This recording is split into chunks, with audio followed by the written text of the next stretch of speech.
কখনো ব্যস্ত রাস্তায় বিস্ফোরক বোঝাই গাড়ি নিয়ে এগোচ্ছে, কখনো গাড়ি থেকে নেমে হাঁটছে, কখনো আবার টোল প্লাজায় টাকা দিতে দেখা যাচ্ছে চিকিৎসক উমারুন নবীকে। সোমবার দিল্লিতে ভয়াবহ বিস্ফোরণের অন্তত 50টা জায়গা সিসি ক্যামেরার ফুটেজ হাতে এসেছে তদন্তকারীদের। সেখানে ধরা পড়েছে ডক্টরস গ্যাংয়ের অন্যতম সদস্য, বিস্ফোরণের ষড়যন্ত্রকারী উমারুন নবীর একাধিক গতিবিধি। কিন্তু পুরো ঘটনাক্রমের সময়টা ভাবাচ্ছে তদন্তকারীদের।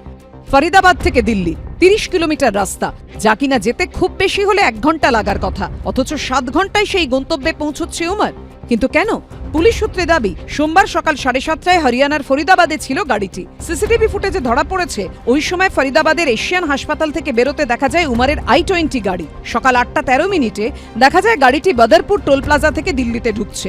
মুখে মাস্ক পরে চালকের আসনে বসে উমারুন নবী, গাড়ির পেছনে সিটে রাখা একটি বড় ব্যাগ। এই কালো গাড়ির পেছনে বেশ কিছুক্ষণ অপেক্ষা করার পর এগোতে শুরু করে গাড়িটি। সিসিটিভিতেই দেখা যাচ্ছে টোল প্লাজার কর্মীর সঙ্গে কথা বলছে উমার, টাকা দিচ্ছে, বাকি টাকা ফেরত নিচ্ছে, এরপর টোল ছেড়ে বেরিয়ে যাচ্ছে। আবার দুপুর 2:05 দেখা যায় কনট প্লেসের রাস্তা দিয়ে এগোচ্ছে সেই হুন্ডাই i20। এরপর বেশ কিছুক্ষণ গাড়িটি কোথায় ছিল তার হদিশ পাওয়া যায়নি। কনট প্লেস থেকে সংসদ ভবনের দূরত্ব মাত্র 3 কিলোমিটার। দুপুর 3:19 লালকেল্লার কাছাকাছি পার্কিং লটে দেখা যায় গাড়িটি। সূত্রের খবর, এর মাঝে রামলীলা ময়দানের কাছে আসফ আলী রোডের একটি মসজিদে গিয়েছিলেন উমারুন নবী। মসজিদ থেকে বেরিয়ে চলে যায় পার্কিং লটে। কিন্তু প্রশ্ন হচ্ছে, 1 ঘন্টার রাস্তা আসতে 7 ঘন্টা সময় লাগলো কেন? কি করছিল উমারুন নবী? এটা পুরোটা একটা কোঅর্ডিনেশনের ব্যাপার আছে।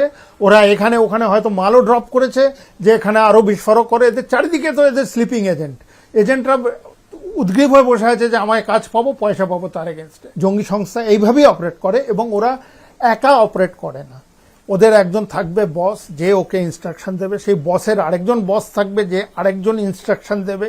যখন এই পুরো জিনিসটা যখন চলে, তখন আমাদেরকে বুঝতে হবে তাই it is very time consuming.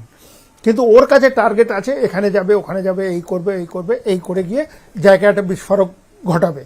এদিকে ফরেন্সিক পরীক্ষার পর তদন্তকারীরা নিশ্চিত হয়েছে যে লালকেল্লার কাছে গাড়ি বিস্ফোরণেই চিকিৎসক উমারুন নবীর মৃত্যু হয়েছে। পুলিশ সূত্রে খবর, বিস্ফোরণের পরে উমারের পা গাড়ির স্টিয়ারিং হুইল ও অ্যাক্সিলারেটরের মধ্যে আটকে থাকা অবস্থায় পাওয়া গেছে। কিন্তু শুধুমাত্র এই বিস্ফোরক বোঝাই হুন্ডাই i20 নয়, তদন্তকারীদের স্ক্যানারে রয়েছে উমারুন নবীর নামে নথিভুক্ত রহস্যজনক এই লাল ইকোস্পোর্ট গাড়িটিও। বুধবার হরিয়ানার ফরিদাবাদের খান্ডাওয়ালি গ্রামে সন্ধান মেলে গাড়িটির। এরপর একে একে এনআইএ, এনএসজি এবং ফরেন্সিক টিম পৌঁছয় ঘটনাস্থলে। খান্ডওয়ালি যে গ্রাম রয়েছে, গ্রামের মধ্যে রাখা ছিল এই লাল রঙের ইকোস্পোর্ট গাড়ি।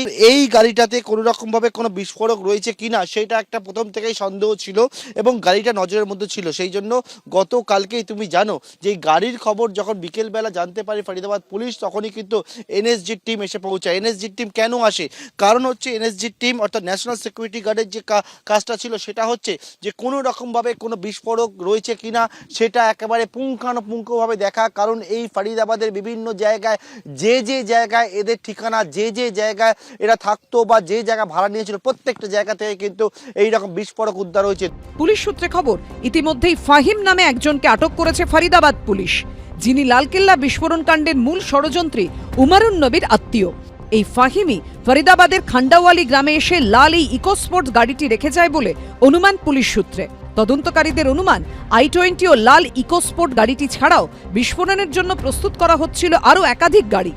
তাহলে কি আরও বিশাল কোনো পরিকল্পনা ছিল ডক্টরস গ্যাংয়ের?